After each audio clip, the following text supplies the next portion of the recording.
It seems that envy is my sin. Oh, what's in the box?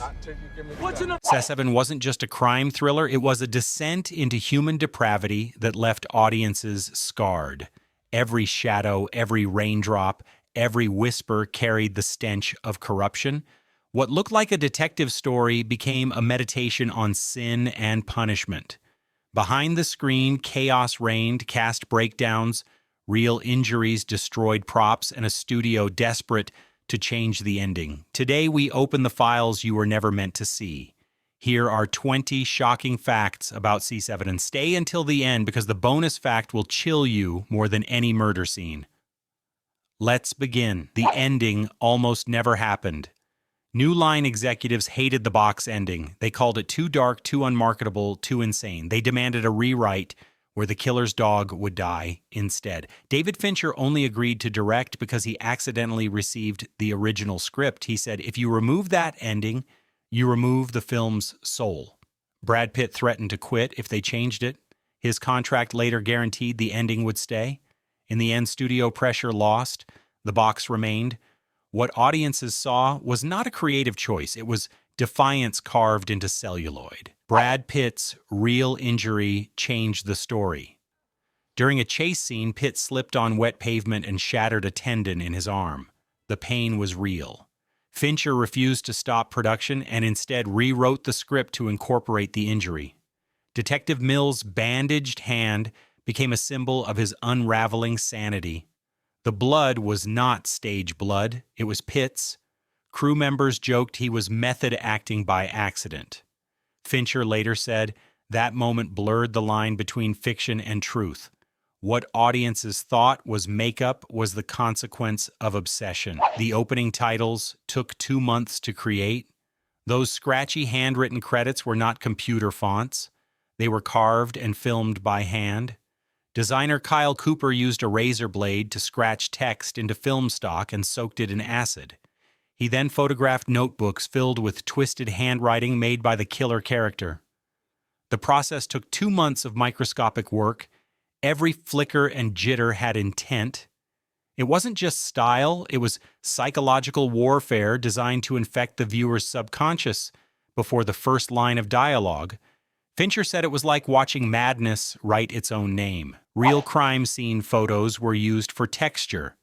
Fincher demanded realism even in horror. Set decorators visited police archives and copied textures from genuine crime scene photos. They recreated blood splatter patterns, mold growths, and decayed wallpaper based on actual evidence.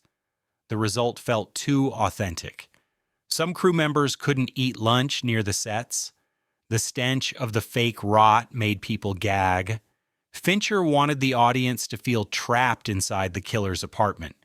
What they didn't know was that every wall whispered from the real world. Kevin Spacey hid from the marketing campaign?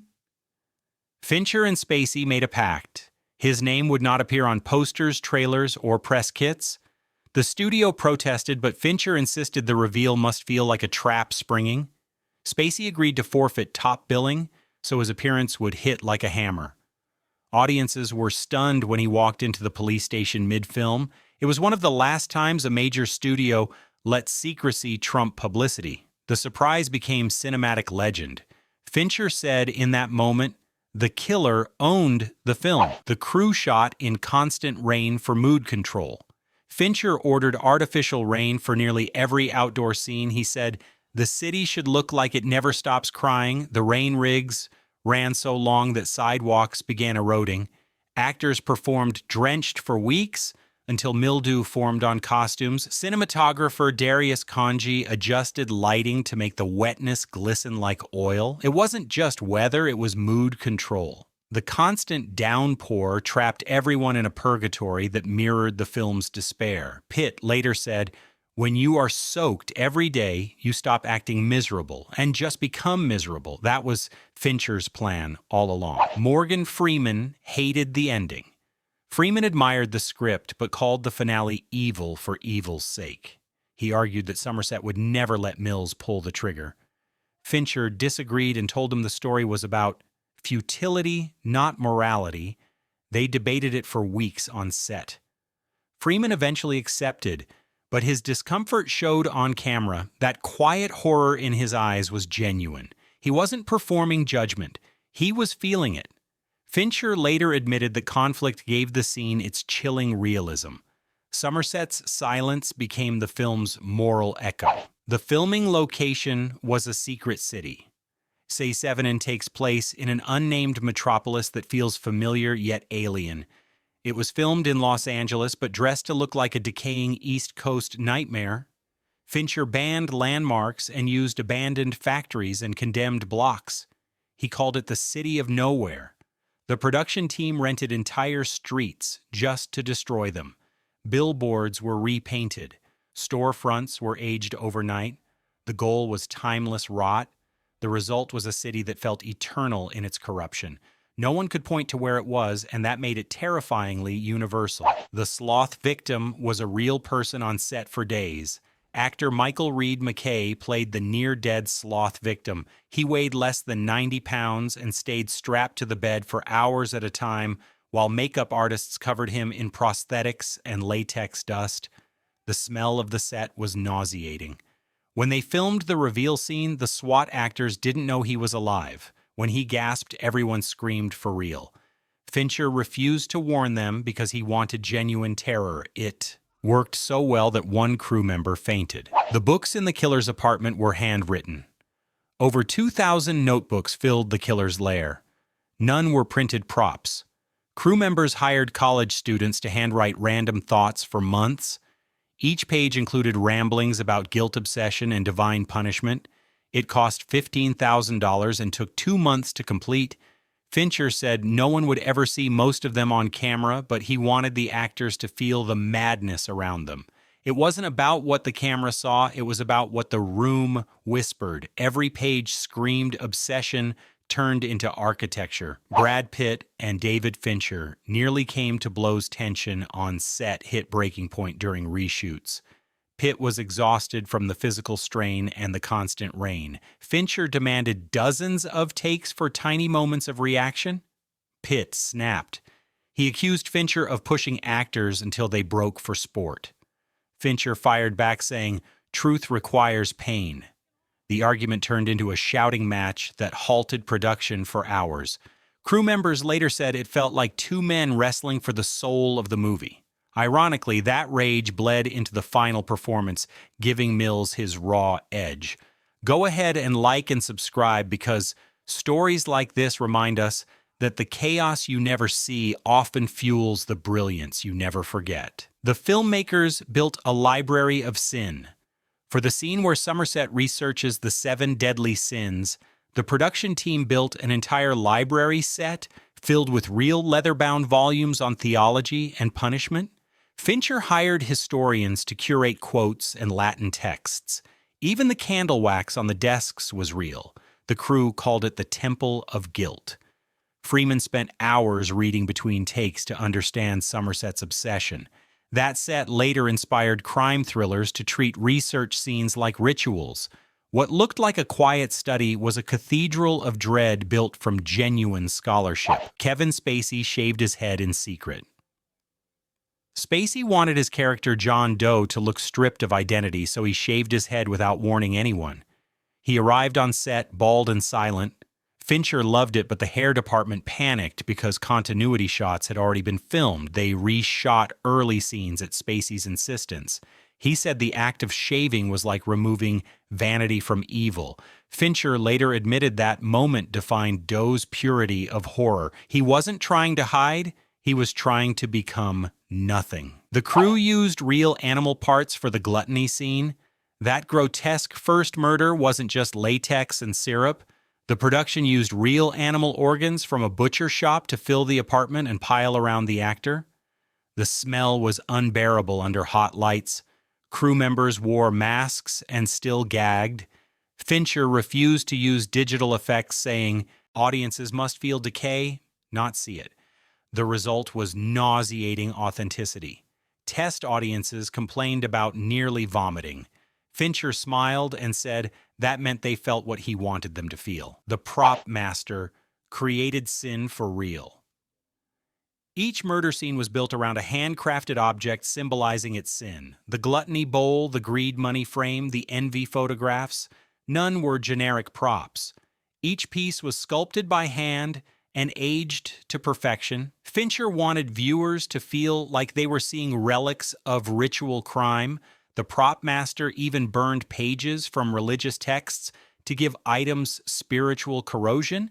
Fincher called them icons of damnation. What audiences never realized was that every object on screen had been born from fire. The script sat in development.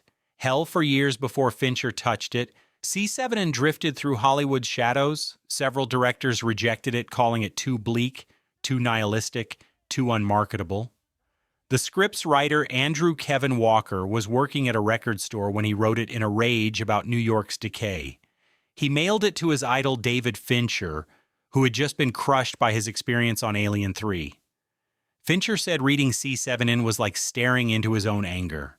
The project lingered for almost 3 years before New Line finally gave in.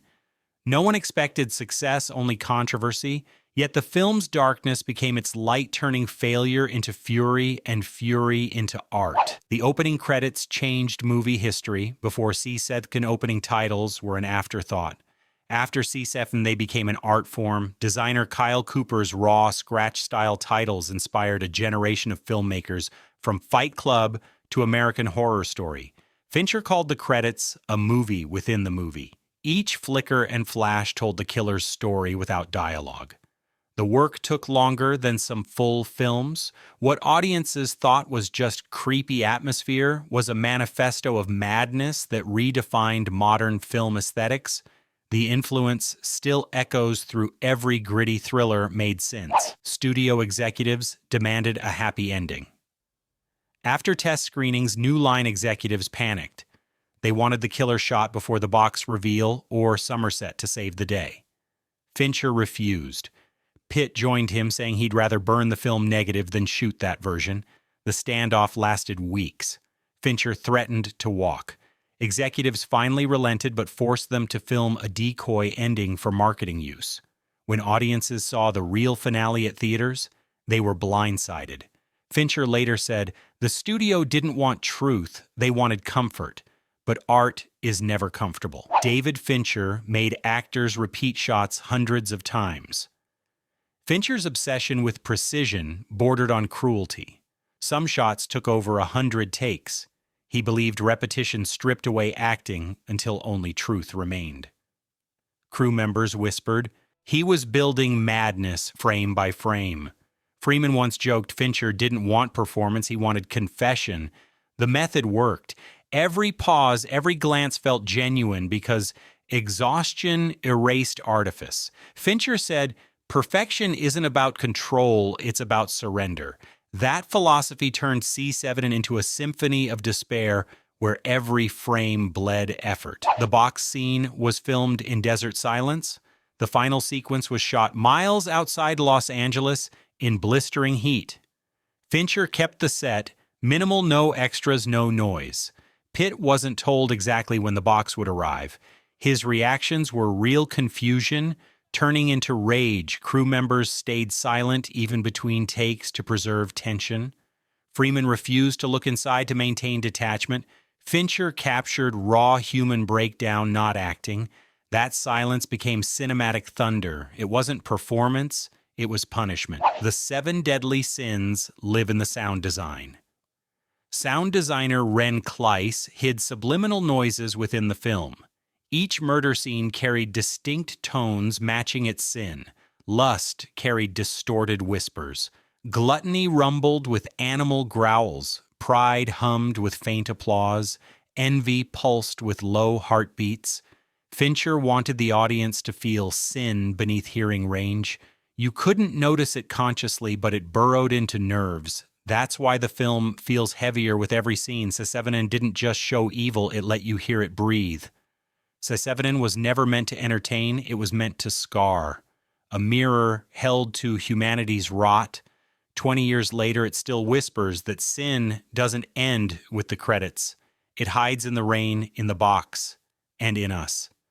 If you learned something new, hit like, subscribe, and remember the world is not fine. It's just waiting for the next box to open.